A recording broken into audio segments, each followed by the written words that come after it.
Globalization has been a blessing for many, including terrorists, insurgents, and transnational organized crime groups.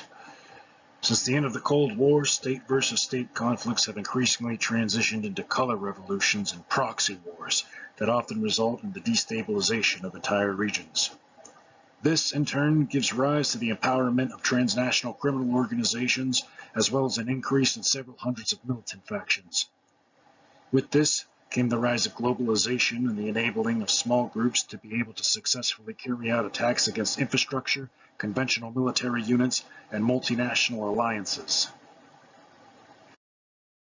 An attack on a power grid or pipeline is a rather inexpensive way for these small groups to generate a huge return while inflicting cost of around hundreds of millions in loss of revenues and exports.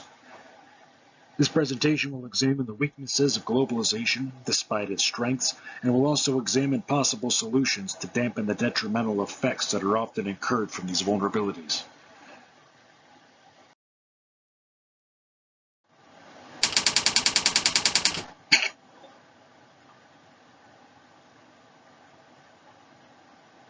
The Black Swan theory or Black Swan events are events that come as a surprise. It has major consequences and often is followed up with hindsight bias. The theory was developed by a mathematical statistician, option trader, and a risk analyst by the name of Nassim Nicholas Taleb. The theory refers only to unexpected events of large magnitude and consequence and their dominant role in history. Such events, considered extreme outliers, collectively play vastly larger roles than regular occurrences. Examples of Black Swan events are the collapse of the Soviet Union and the September 11th terrorist attacks. To quote Taleb, he says, "What we call here a Black Swan event is an event with the following three attributes. First, it is an outlier, as it lies outside the realm of regular expectations, because nothing in the past can convincingly point to its possibility. Second, it carries an extreme impact. Third, despite its outlier status, human nature makes us concoct explanations for its concurrence after the fact, making it unexplainable and predictable. I stop and summarize the triplet: rarity, extreme impact, and retrospective, though not prospective, predictability. A small number of black swans explains almost everything in our world, from the success of ideas and religions to the dynamics of historical events, even to elements of our own personal lives.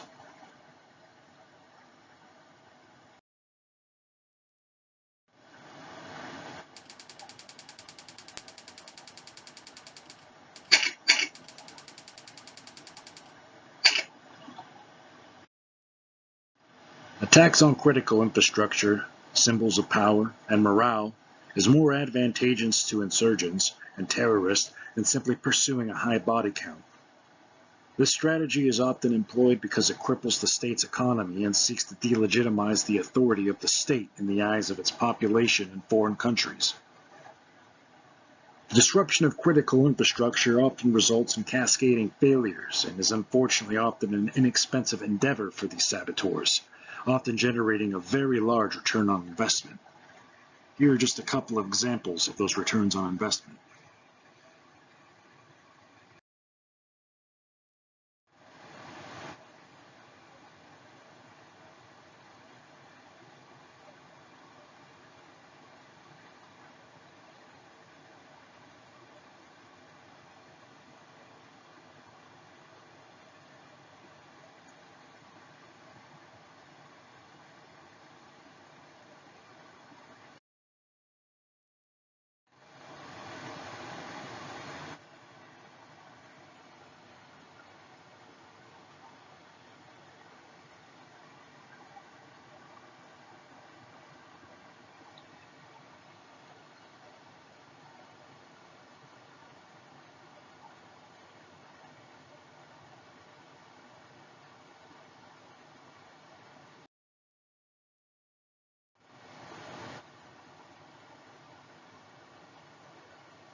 Often these acts of sabotage generate astronomical rates of return.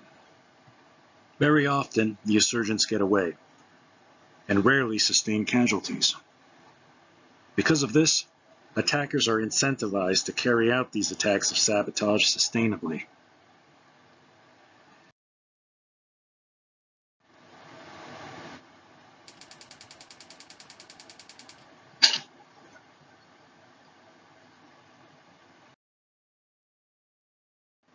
Since the establishment of Hamas in 1987, they have proven to be an effective counterweight to the Palestinian Authority, which was regarded by many to be corrupt. While many disregard Hamas as a ruthless terrorist organization, they have also provided education networks, food distribution, youth camps, elderly care, sports, scholarships, business funding, religious services, and public safety to the people in the area of operations. By providing these social services, Hamas increased their legitimacy in the eyes of the local population, garnered popular support, swelled their supply of recruits, and generated external funding. Through all this, they were able to attain more political control in the region. By 2006, Hamas won electoral control in Palestine.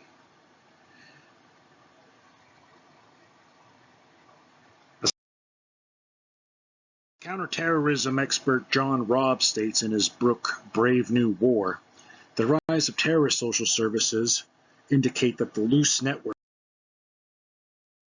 that power terrorist military organizations can also replicate the social responsibilities of nation-states.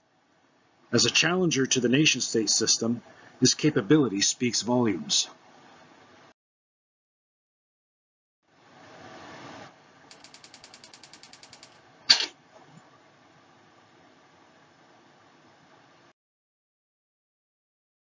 The United States mitigation and response efforts to black swan events such as 9/11 and Hurricane Katrina have proven to be, at best, formidable challenges. At worst, to many critics, they were total failures. There's a myriad of reasons for why this is. One possible factor is the centralization of security while threats are decentralized. This raises concerns with not only national security, but civil liberties as well. The establishment of the Department of Homeland Security consolidated U.S. executive branch organizations related to Homeland Security into one centralized cabinet agency. The DHS currently has subsumed 23 agencies. Centralizing security responsibilities is a feature of the nation-state.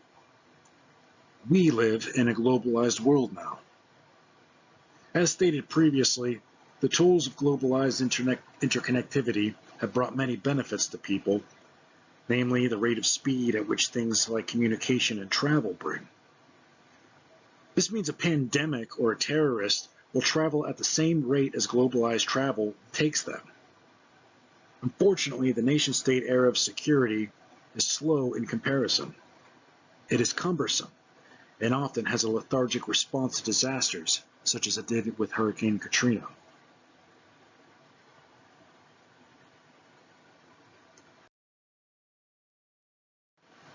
Bruce Schneier, in his book Beyond Fear, Thinking Sensibly About Security in an Uncertain World, argues the following. Centralizing security responsibilities will create a commonality of approach and a uniformity of thinking. Security will become more brittle. Unless the new department distributes security responsibility, even as it centralizes coordination, it won't improve the nation's security.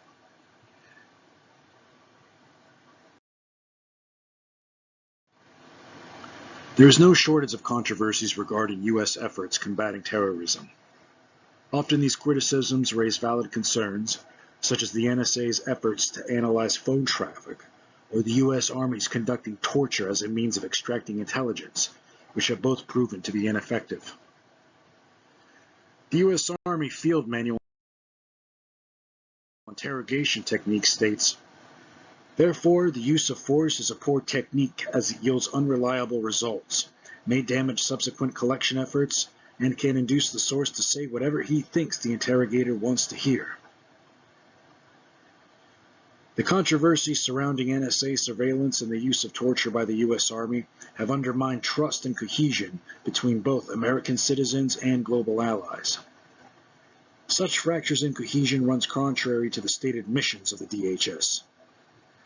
After all, terrorists do not only attack people, buildings, and critical infrastructure, but they also target morale. A Homeland Security approach must avoid imposing security measures at the expense of morale.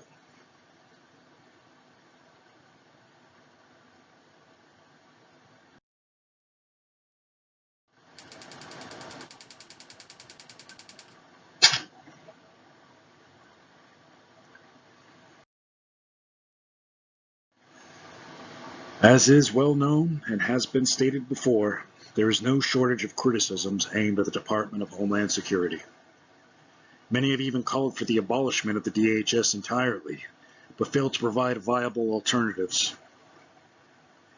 It is unnecessary for the DHS to be abolished. However, it is necessary that the DHS must adapt to the current climate. One possible approach to this adaptation is decentralization. The commonality approach to security prevents a diversity of approaches that can cover much more ground and mitigate disasters. While centrally coordinated, it can be implemented in a distributed manner. The value of the DHS is that it is a single point of coordination and analysis. Schneier concludes this point with the following analogy.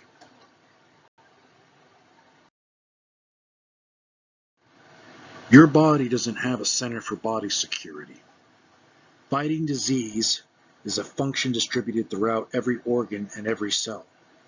You have all sorts of security systems, ranging from your skin, which keeps harmful things out of your body, to your liver, filtering harmful things out of the bloodstream to defenses in your digestive system, to your immune system fighting off diseases. These systems all do their own thing in their own way. They overlap each other, and to a certain extent, one can compensate when another one fails. It might seem redundant and inefficient, but it's more resilient, reliable, and secure.